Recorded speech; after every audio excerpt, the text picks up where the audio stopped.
Hello दोस्तों, welcome to the midnight society Hindi. आज की जो कहानी मैं आपके सामने लेके आ रहा हूँ वो कहानी है जॉन लिस्ट की। जॉन लिस्ट अमेरिका का एक नागरिक जिसकी मैं कहानी सुनाने जा रहा हूँ। तो चलिए स्टार्ट करते हैं।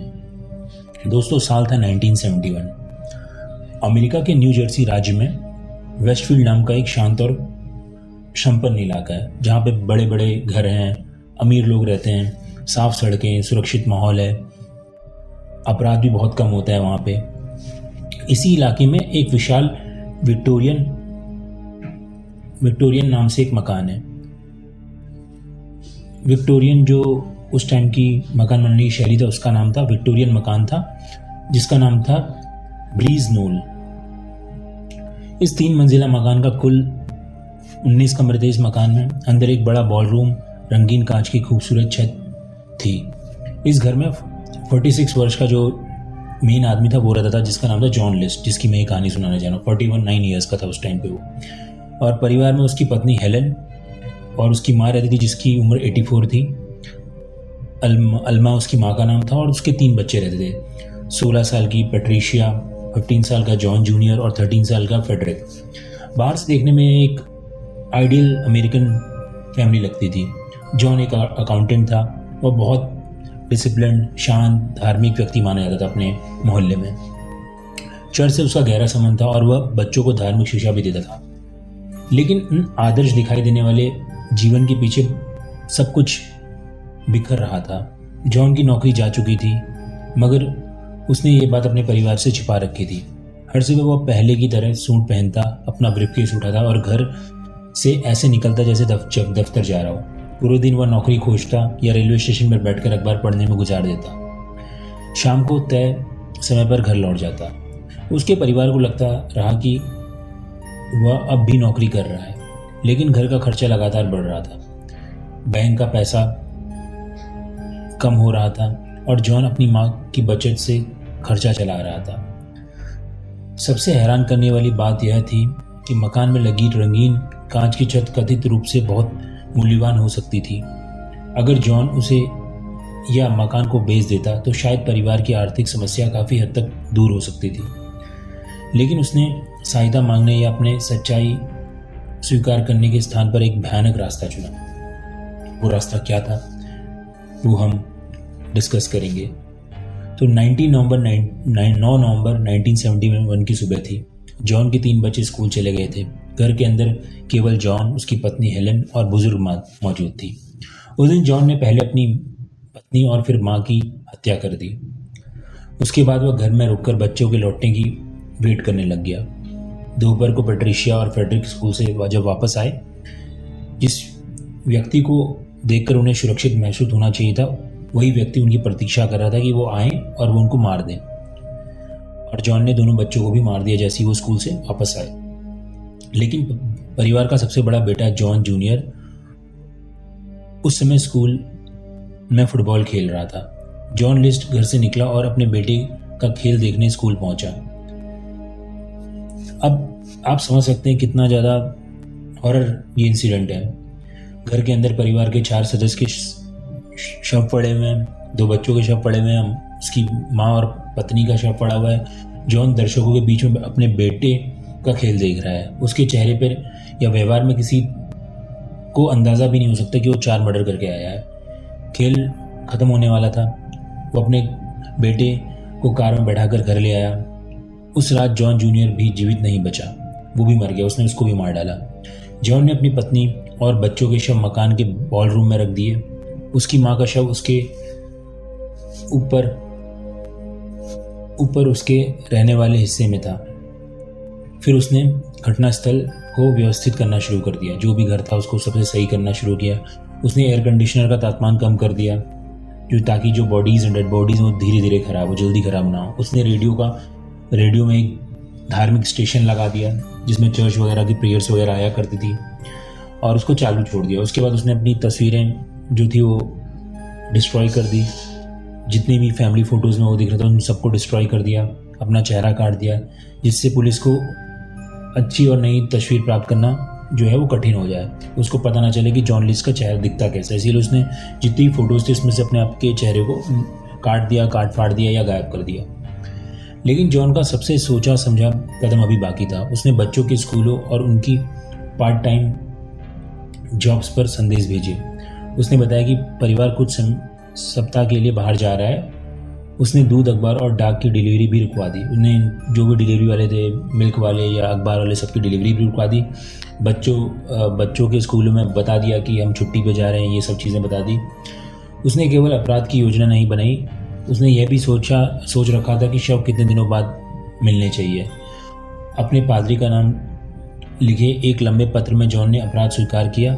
उसने दावा किया कि संसार में बुराई बढ़ रही थी और अपने परिवार की आत्माओं को बचाना चाहता था। लेकिन यह उसका अपना विकृत तर्क था कि यार अपराध बढ़ रहा है तो मैं अपने परिवार को बचाना चाहता था, क्योंकि मैं उनको सर्वाइव नहीं करवा पा रहा हूँ तो मैंने उनको मार दिया, उनकी आत्माओं को दूषित होने से बचा लिया, ऐसा उसका कहना था। अपने सोच समझकर किए गए अपराध की जिम्मेदारी से वो बच रहा था और सारी तैयारी पूरी होने के बाद जॉन घर से निकल गया और फिर वह गायब हो गया। अब ये कहानी बड़ी अजीब लगती है कि वो एकदम से गायब हो गया। कई दिनों बाद तक पड़ोसियों को कुछ विशेष असामान्य नहीं लगा, क्योंकि सब कुछ नॉर्मल लग रहा था उनके पड़ोसियों को। बच्चे स्कूल नहीं आ रहे थे, लेकिन स्कूल को पहले ही बताया जा चुका था कि वो बाहर गए हैं। दूध और अखबार नहीं आ रहे थे क्योंकि डिलीवरी रुकवा दी गई थी। घर के अंदर दिन रात लाइटें जलती रहती थी। बाहर से धार्मिक कार्यक्रम की धीमी धीमी आवाज़ सुनाई देती थी। ऐसा लगता था कि जैसे घर में कोई मौजूद है, लेकिन कोई दरवाज़ा नहीं खोलता था। समय बीतता गया। एक एक करके घर के बल्ब जलकर बुझने लगे, क्योंकि अब उनकी भी बैटरी वगैरह ख़त्म हो गई है या तो हीटअप हो गए होंगे, वो भी बुझने लग गए। रात के अंधेरे में वो विशाल मकान पहले से कुछ रोशन खिड़कियों के साथ दिखाई देता और फिर हर गुजरते दिन के साथ उसकी एक और खिड़की अंधेरी हो जाती। आखिरकार पड़ोसियों को चिंता हुई। 7 दिसंबर 1971 को हत्या के लगभग 4 सप्ताह बाद पुलिस के घर में अंदर दाखिल हुई। अंदर का दृश्य देखकर अधिकारी समझ गए कि यहाँ कोई सामान्य खुदकुशी या सुसाइड नहीं हो रखा है। 5 लोगों की हत्या की जा चुकी है, लेकिन जॉन लिस्ट वहाँ नहीं था। पुलिस को पादरी का नाम लिखा हुआ पत्र मिला, जो उसने आखिरी टाइम में पादरी के नाम पे लिखा था। अब मुख्य जो मेन इस मर्डर का जिम्मेदार था जॉन लिस्ट, पूरे देश में उसकी तलाश शुरू हो गई। उसकी फ़ोटोज़ वगैरह तो नहीं मिल पाई, लेकिन जो भी जुगाड़ हुई होगी उस टाइम पे, पुरानी फ़ोटो या ऑफिस की फ़ोटो, जो भी वो पुलिस जुगाड़ कर पाई, उससे पूरे शहर में तलाश हो गई उसकी कि जॉन कहाँ है। जॉन की कार न्यूयॉर्क के जॉन एफ कैनेडी एयरपोर्ट के पास मिली। इससे लगा कि शायद वह विमान से किसी दूसरे देश भाग गया है, लेकिन किसी विमान में उसके सवार होने का कोई प्रमाण नहीं मिला। उस दौर में इंटरनेट नहीं था, हर जगह सीसीटीवी और डिजिटल ट्रैकिंग नहीं हो सकती थी। अगर कोई व्यक्ति सही तैयारी के साथ शहर छोड़ देता, नगद पैसे इस्तेमाल करता और नया नाम रख लेता, तो उसे ढूंढ पाना बहुत मुश्किल था। पुलिस ने सैकड़ों सूचनाओं की जांच की, लेकिन हर रास्ता बंद हो गया। महीनों वर्षों में बदल गए। नोल का मकान भी अगस्त 1972 में आग लगने से नष्ट हो गया। आग लगने का मामला कभी हल नहीं हुआ। दूसरी ओर जॉन लिस्ट मानो दुनिया से गायब हो चुका है। यानी दुनिया से गायब तो जॉन लिस्ट भी हो चुका है और उसका मकान भी हो गया। मकान में भी आग वाग लग गई। तो अब ये बड़ा केस ट्रेजिक बन गया। उसने अपने पत्नी की हत्या की, माँ की हत्या की, 3 बच्चों की हत्या की, खुद गायब हुआ। उसके कुछ सालों बाद उसका मकान भी जल के राख हो गया उसके अगले साल, और उसका भी कोई सुराग नहीं लगा कि कैसे जला, क्या जला। लेकिन अब बात ये थी कि वो मरा नहीं था, वो अमेरिका में ही मौजूद था। न्यू जर्सी छोड़ने के बाद जॉन पहले मिशिगन और फिर कोलोराडो पहुंचा। वहाँ उसने अपना नया नाम रखा, रॉबर्ट पीटर क्लार्क। ये उसका नया नाम था, रॉबर्ट पीटर। उसने फिर से वही पेशा चुना, अकाउंटिंग। वह डेनवर क्षेत्र में रहने लगा, नौकरी करने लगा और एक चर्च से जुड़ गया। जो व्यक्ति अपने पूरे परिवार की हत्या करके फरार हुआ था, वह एक बार फिर समाज के बीच आ गया, शांति और धर्म का प्रचार करने लग गया और ऐसा अपने आप को धार्मिक आदमी दिखाने लग गया। और फिर ईयर 1985 में उसने दोबारा शादी भी कर ली। उसकी नई पत्नी को भी उसकी असली पहचान मालूम नहीं थी। बाद में दोनों वर्जीनिया चले गए, जहाँ जॉन अब रॉबर्ट क्लार्क के नाम से एक अकाउंटिंग फर्म में काम करने लग गया। यहाँ सबसे विचित्र बात यह थी कि उसने कोई असाधारण जीवन नहीं चुना। उसने अपनी आदतें बहुत अधिक नहीं बदली। वही नौकरी, वही जो उसका व्यवहार था, वही चर्च जाना, वही आदतें, सब कुछ सेम था। लेकिन इतने वर्ष बीत चुके थे कि उसके चेहरे की पुरानी तस्वीर अब किसी काम की नहीं रही। पुलिस के सामने अब सबसे बड़ा सवाल था, अगर जॉन जीवित है तो लगभग 18 वर्ष के बाद दिखाई कैसा देता होगा। अब यहाँ पे इस स्टोरी में एक ड्रामेटिक टर्न आया। 1989 में एक टीवी कार्यक्रम था जो अमेरिका में बहुत चलता था, जिसका नाम था अमेरिकाज मोस्ट वांटेड। इस एपिसोड बनाने का निर्णय लिया गया। कार्यक्रम की टीम ने फोरेंसिक आर्टिस्ट फ्रैंक बैडर की सहायता से एक पुरानी तस्वीर से जॉन का एक फेस बनाया क्ले वगैरह की मदद से। चेहरा 18 वर्ष बाद कैसा दिखता होगा, ऐसा सोच के आर्टिस्ट ने कि 18 साल बाद वो कैसा दिखता होगा, कंप्यूटर वगैरह में कंप्यूटर प्रोग्राम्स की हेल्प से या किसी की हेल्प से उसका चेहरा बनाया गया और उसको अमेरिकाज मोस्ट वांटेड में उसका चेहरा दिखाया गया। ये एक टीवी शो था जिसमें मोस्ट वांटेड अमेरिका के लोग जो क्रिमिनल्स होते थे उनका दिखाया जाता था, उनकी आइडेंटिटी दिखाई जाती थी कि अभी तक मिली नहीं है, ये मोस्ट वांटेड है। तो उसमें जॉन का भी चेहरा दिखाया गया और वो बताया गया कि 18 साल हो गए, ये मिला नहीं है, शायद अब ये ऐसा दिखता है। उसने केवल सामान्य रूप से बाल सफेद करके झुर्रियां बनाई थी। उसने जॉन के चेहरे की हड्डियां की बनावट, उम्र, जीवन शैली और संभाविक रूप का अध्ययन किया। फिर मिट्टी से एज प्रोसेस्ड जो उसका चेहरा बन सकता था वो बनाया। प्रतिमा को चश्मा भी लगा दिया कि शायद वो अब चश्मा लगाता होगा। जब ये चेहरा तैयार हुआ तो उसकी आंखें सीधे सामने देख रही थी। होंठ पर एक सख्त भाव था और माथे पर उम्र के निशान थे। 21 मई 1989 को जॉन लिस्ट की कहानी और वह प्रतिमा नेशनल टीवी पे लाइव हो गई। लाखों लोगों ने वो टेलीकास्ट देखा। दर्शकों ने डेनवर की एक महिला भी थी जो पहले से रॉबर्ट क्लार्क की पड़ोसी रह चुकी थी, ठीक है, जो रॉबर्ट क्लार्क को जानती थी। स्क्रीन पर दिखाई जाने वाली प्रतिमा को देखकर वो चौंक गई। उसने बोला, ये तो पूरा रॉबर्ट की तरह लग रहा है, बस नाम अलग है। शहर अलग था, लगभग 18 साल बीत चुके थे, लेकिन समानता का नज़रअंदाज कर पाना मुश्किल होता है। समानता को एक महिला ने अधिकारियों को सूचना दे दी, उसी महिला ने जिसने रॉबर्ट क्लार्क को देख रखा था।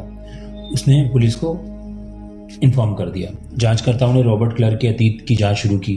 धीरे धीरे उन्हें एहसास हुआ कि इस आदमी का जीवन उतना सीधा नहीं है जितना दिखाई देता है। 1 जून 1989 को अधिकारियों ने वर्जीनिया के रिचमंड शहर में उसकी अकाउंटिंग फर्म में पहुंच गए। जिस आदमी को देश भर की पुलिस लगभग 18 सालों से तलाश कर रही थी, वो अपनी मेज में बैठा सामान्य रूप से काम कर रहा था। उसे गिरफ्तार कर लिया गया। फिर भी वही ये कहता रहा कि मैं रॉबर्ट क्लार्क नहीं हूँ, मैं जॉन लिस्ट नहीं हूँ। मैं रॉबर्ट क्लार्क हूँ, मैं जॉन लिस्ट नहीं हूँ। लेकिन नया नाम उंगलियों के निशान नहीं बदल सकता। उसके फिंगरप्रिंट्स का मिलान किया गया, पुराने मिलिट्री रिकॉर्ड से किया गया और वो मैच कर गए। रॉबर्ट क्लार्क का नाम का व्यक्ति वास्तव में जॉन लिस्ट ही था। ठीक 17 साल 6 महीने और 23 दिन बाद वो पकड़ा गया और फोरेंसिक्स आर्टिस्ट ने बनाई गई उसकी प्रतिमा वास्तविक बूढ़े चेहरे से बहुत ज़्यादा सिमिलर थी, पूरी एग्जैक्टली मैच करती थी। जॉन को न्यू जर्सी वापस लाया गया। अप्रैल 1990 में उसके 5 हत्याओं को दोषी पाया गया। अदालत ने उसे लगातार 5 उम्र कैद की सजा सुनाई। उसने आर्थिक संकट, मानसिक स्थिति और धार्मिक विश्वासों का हवाला देकर अपने अपराधों को समझाने की कोशिश की, लेकिन कोई आर्थिक समस्या, शर्म या निजी विश्वास 5 निर्दोषों की हत्या करने के लिए सही नहीं ठहरा जा सकता। उसकी पत्नी हेलेन, माँ आल्मा, 3 बच्चे पैट्रिशिया, फ्रेडरिक और जॉन जूनियर उसके कारण मारे गए थे। ये सब लोग, उन्हें अपनी जिंदगी जीने का अवसर मिलना चाहिए था। फिर ये केस ऐसे क्लोज हुआ। 21 मार्च 2008 को 82 वर्ष की आयु में जॉन लिस्ट को जेल में बीमारी के कारण उसकी मौत हो गई। 82 ईयर्स में वो मरा 21 मार्च 2008 में, और वह कभी दोबारा स्वतंत्र नहीं हो पाया। फिर वो मर ही चुका था अब तो ये थी एक जॉन लिस्ट की बहुत स्ट्रेंज कहानी जो मैंने आपको सुनाई। अब इस मामले में सबसे हैरान करने वाला पहलू ये नहीं था कि आदमी 5 हत्याएं करके फरार हो गया, बल्कि यह है कि लगभग 18 साल तक वो लोगों के बीच में सामान्य जीवन जीता रहा। उसने नौकरी की, चर्च गया, दोबारा विवाह भी किया, पड़ोसियों से मिला और हर दिन ऐसे पहचान के साथ जागा जिसका वास्तव में कोई अस्तित्व ही नहीं। उसे पकड़ने के लिए किसी आधुनिक कंप्यूटर सिस्टम ने नहीं, बल्कि एक मिट्टी के बनाए हुए उसके चेहरे ने उसको पकड़वा दिया। अगर वो महिला उस रात कार्यक्रम नहीं देखा होता, उस महिला ने जिसने उसको पहचाना था, रॉबर्ट को, उसकी नई आइडेंटिटी को, अगर उसने उसे चेहरे को पहचान कर फ़ोन नहीं किया गया होता तो आज वो बाहरी होता और आज अपनी सामान्य जीवन वो जी रहा होता। और वैसे ही वो अपने दफ्तर में काम कर रहा होता, चर्च में बैठा होता, पड़ोसी उसको शरीफ आदमी समझते। तो ये थी जॉन लिस्ट की कहानी, जो बहुत ही स्ट्रेंज कहानी, जिसलिए मैंने आज द मिडनाइट सोसाइटी हिंदी में इसको इंक्लूड किया। आई होप आपको ये कहानी बहुत पसंद आई होगी। Thanks for listening this story.